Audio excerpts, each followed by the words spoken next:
Hi everyone, welcome back to my messy desk. Right, I'm really sorry about the mess, but I've just been working on my week 10 of the 52 tags handmade challenge by Anne Brooke, the textile artist here on YouTube. And this week's prompt is Suffolk puffs, or what they also call yo-yo. Now this isn't new to me because I remember in my childhood we made this in school, as well as made projects like, I think we made like yo-yo dolls or something like that. And I remember my grandmother's um sewing machine, the good old-fashioned sewing machine. It had a cover, and it was made of yo-yo puffs, or it is yo-yo or Suffolk puffs. So making this brought back a lot of lovely memories for me, and I really love it. So I have saved you again from the pain of auditioning and stuff. I've made my yo-yos as well, and if you want to, I can probably go through making one yo-yo with you guys, but I've made the yo-yos or the puffs that I wanted. Now the prompt also included lace, so I think I'm gonna cut this edge. Actually, now thinking about it, I'm gonna cut the zigzag. Right, so that's that. Oh, where did it go? Oh, there it is. So I have three, I've stitched together three fabric that I really like. I'm now debating whether to cut this as well. No, I won't, because I might cut and I've started stitching it just so that it gives me a head start. I was thinking about it yet last night. So part of the process is just putting things together. So I had this overhanging because I want it, so when I stitch it on, I want it so that it could go around the tag like that. And then this lace I am gonna stitch over here. Think I'm gonna do it like that. And then I'm gonna place my yo-yos here. Not my yo-yos, my puffs, my Suffolk puffs. Here you go. That's how I think that's how I want it to be. Don't know whether I want to add buttons here. I might add a button or two. I might add a little bit of more stitching. So I know it would take me a little bit to stitch this all up and put it all together for you.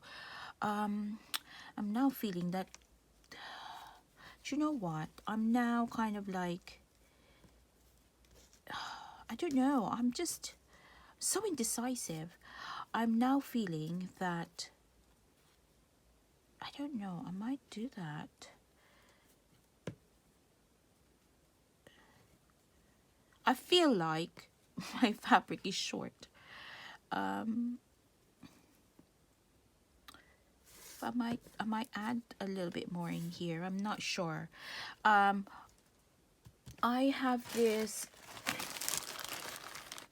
think I had the selvage for that pink. I might add the selvage. So that's that. Do I add a selvage? Oh, I think I want that.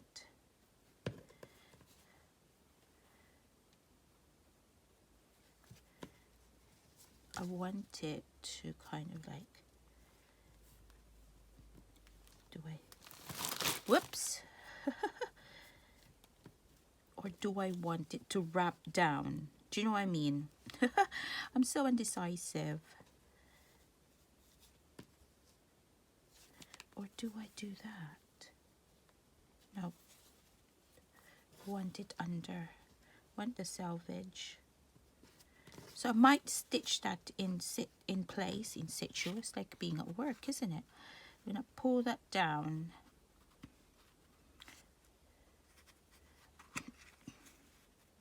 gonna do that, and then I'm gonna glue that in, glue that there, so it has a little bit of overlap. And then my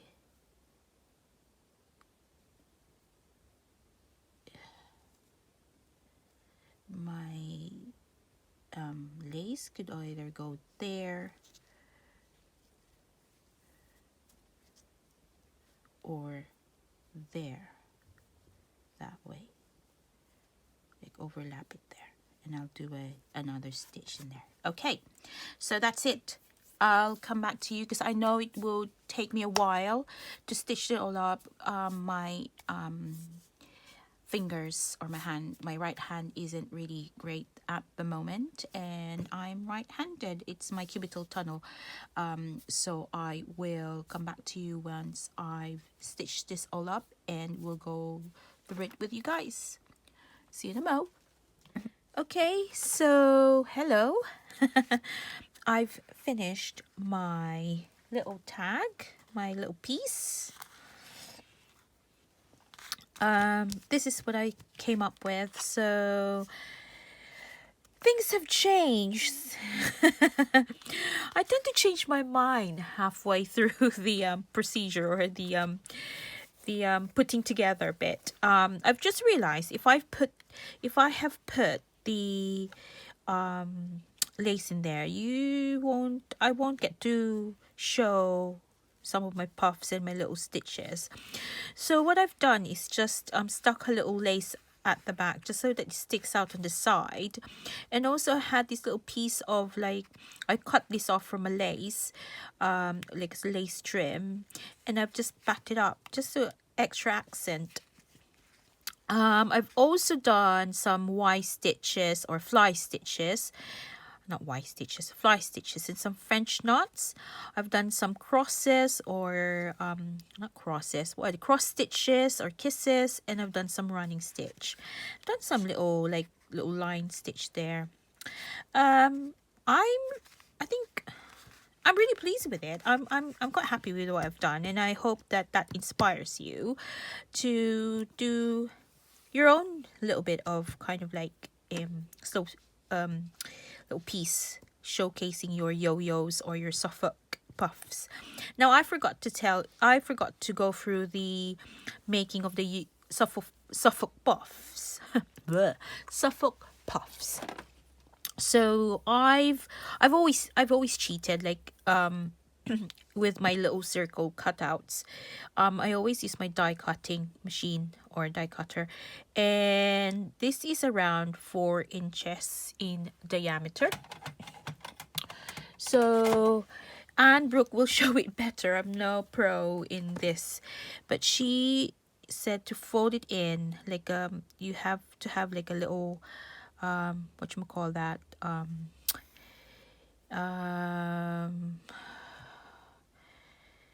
oh, I don't know.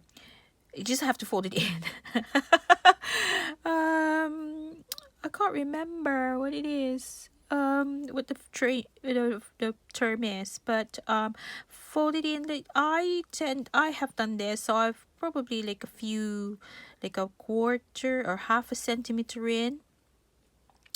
And I've, to hide my little knot, I've hidden it under the fold, and then I'm just gonna do a running stitch all around and folding in around half an inch along the way.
So what you want to do is just pull it in, and the fold or the edge, the raw edge would be inside, and you just put it in like a, and shaped like a shower cap, as and described it. So just make sure that you pull it in really, really tight.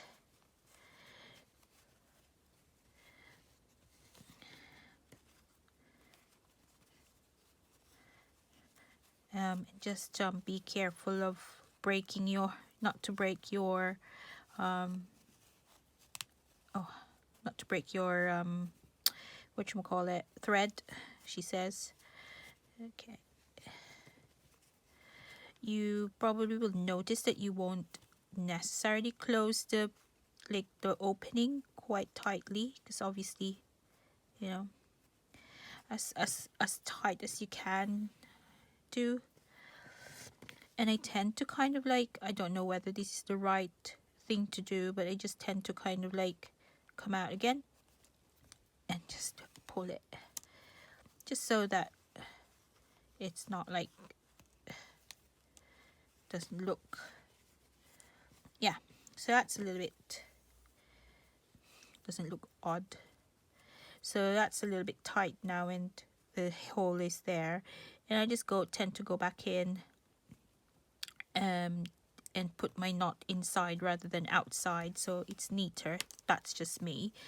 I say I'm not an expert on making this, but that's how I remember doing it as a child. And you know, you can always go to Anne's tutorial in Anne's channel, and she explains it better than I do, I'm sure.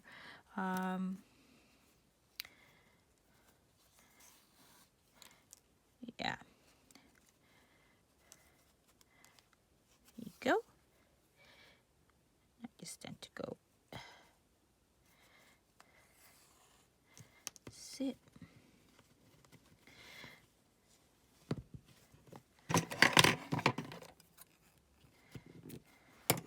So that's how I do my Suffolk puff. That's that. That's roughly, with a 4 inches circle, you get about just coming up to 2 inches, so you get, the size would be halfway. So yeah, this will take pride in my little tag book. This is getting chunky, so I really need to get a new, like a bigger ring, book ring. The thread that I've used are, I always forget this, DMC 806, which is the blue one, and DMC 907, the green one in there that I did my fly stitches, and DMC 326. And I really enjoy using my stash. Like, I've got loads of flosses and embroidery threads in my stash. Thanks for watching, guys. Thank you for subscribing, thank you for supporting, and don't forget to like this video, and do leave me a comment. Thank you, love you all, bye.